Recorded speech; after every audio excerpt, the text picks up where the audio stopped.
President Joe Biden is expected to make his decision official to run for a second term as president. That announcement in the form of a campaign video reportedly could come on Tuesday. Also, new reports that former VP Mike Pence will likely launch a run for president in late June here in Indiana. That reporting coming Friday from the Dispatch, and it squares somewhat with what Pence told me in an interview last week, that he'd make a decision by sometime this summer. All right, welcome back. Right now, let's bring in our panel. With us here today, former state party chair for the Indiana Democrats, Robin Winston, former GOP lawmaker Mike Murphy, UIndy political science professor Dr. Laura Wilson, and Politico's Adam Wren, who's also the author of the Importantville newsletter on Indiana politics. Laura, let's start with you. 2024 right around the corner, and certainly if Mike Pence does run, it's going to be pretty unprecedented in recent times to see former running mates running against each other.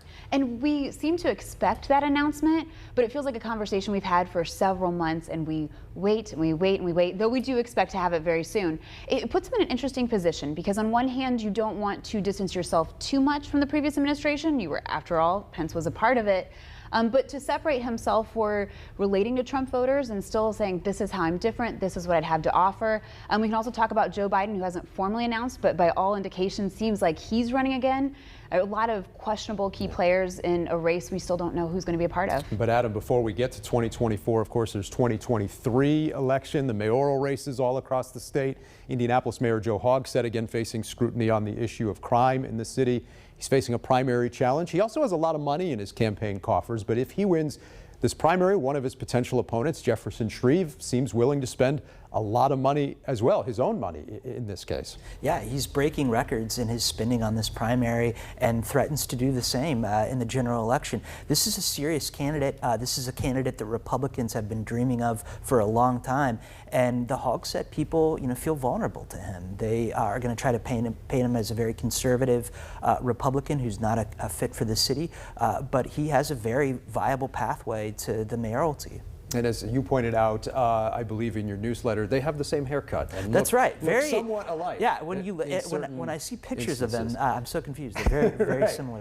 Mike, how vulnerable is Mayor Hogsett on this issue of crime as he seeks a third term? Oh, I think he's incredibly. He's been a paper tiger for 8 years now. He hasn't done anything about crime. In fact, he's taken us the other direction.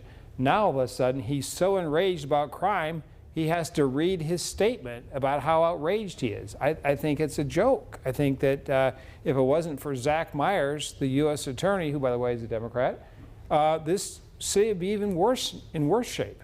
Robin, your response to that, and what else are you watching here ahead of the elections this year at the local level, next year at the national level? Well, obviously, I don't agree with Mike. I think the mayor is addressing it. But if I were the mayor, I'd go up on TV. You got $3.5 million. It's time to get right now. Right now, ahead of the primary. It's time to get your message out. Take your message directly to people and talk about the fact that you putting more police on the street, that you're doing more technology. But we keep forgetting here, we have permitless carry done by a Republican General Assembly. We have assault rifle ban, weapon ban that Republicans overturned in the Senate in 2013. I think it's important that people realize that the proliferation of guns on the street is directly related to people not having to have a permit to carry those weapons. And he spoke to that issue of guns somewhat in his press conference after that police shooting on Thursday. This year, a number of cities, including Carmel and Evansville, will be electing new mayors. We'll be talking about that next week.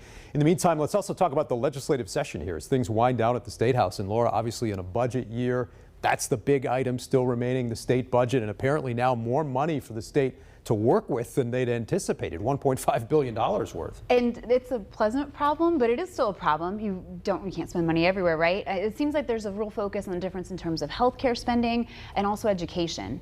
And it's generally easy to think of the budget going from the two chambers of the assembly, but we can't forget the governor's role in this too. And if you think of education, it seems, especially with textbook funding, for example, he aligns more with Senate Republicans than the vision of the House.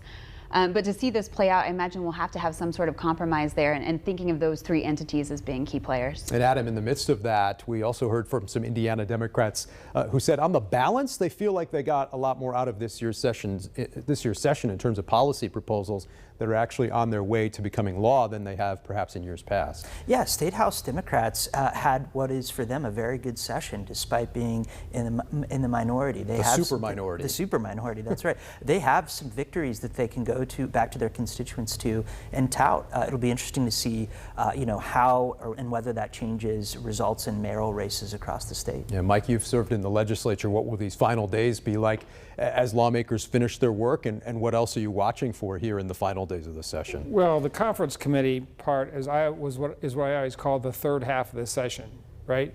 You get through the first two, but the real action, the real pros don't even start working until the conference committee. And a lot of that comes all around. behind closed doors. All behind closed doors. Yeah. They announced the conference committee on the budget once, and all of a sudden they all disappear to some remote building to work on the budget. But to get to Adam's point and your earlier point about the Democrats having a successful year, I agree. But the Republicans can afford to be magnanimous when they're in the supermajority.